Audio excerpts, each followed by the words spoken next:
Hey guys, what's up? Welcome back to our fifth part in our series on Neo Austrian economics. In this video, we're going to go through a different model, right? Very not traditionally Austrian. And this is going to be a overlapping generations model with Austrian features. Let's go.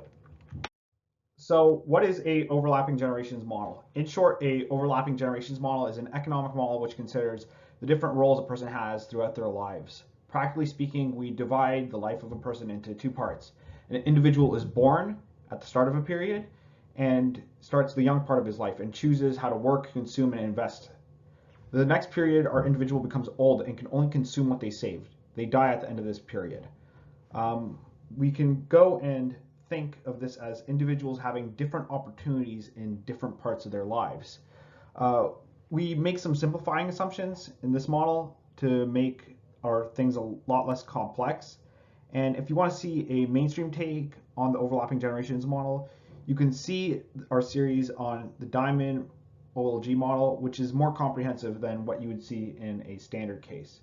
On this left-hand side here, we just go and have how it goes and looks, where we go and we have our first periods young and our second periods old, with our old of from who were young in the first period are alongside the young of the second period, and so on.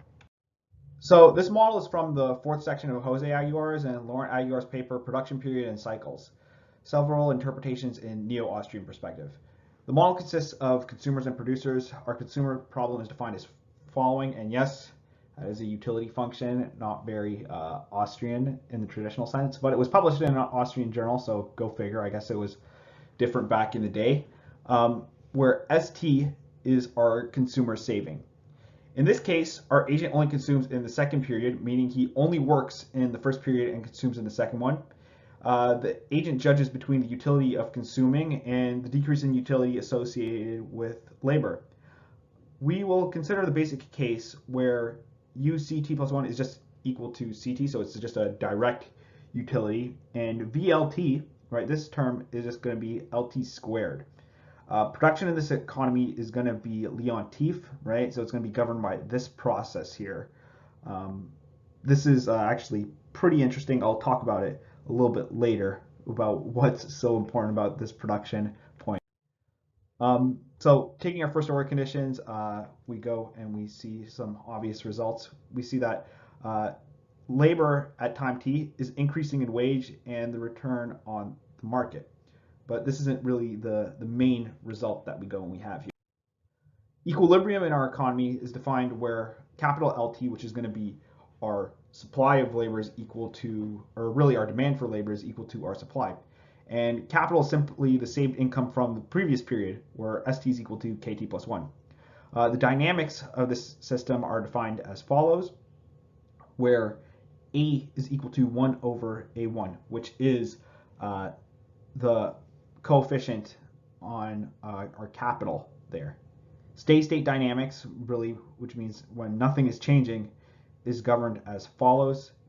And yeah, so the phase diagram for this model is as follows, with the dynamics here, right, being governed here, meaning that if you are roughly at any point on this axis here, right, I mean, really I should be putting it out further back there, you should be seeing some sort of convergence with everything here. You know, I'm not really able to go and draw it so well, but there's a lot of pushing out from here, from the middle right here.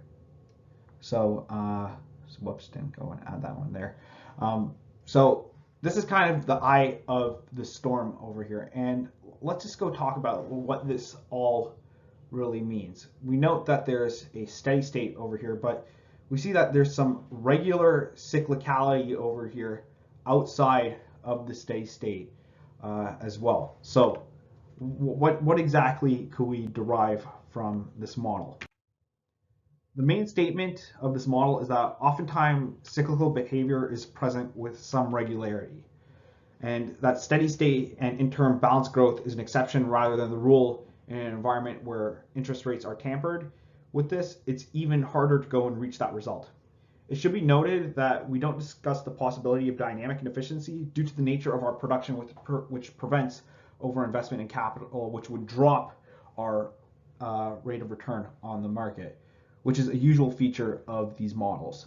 So this is the video on I guess Neo-Austrian economics and a OLG model in this context. So tell me what you think about this. Did I do justice to it?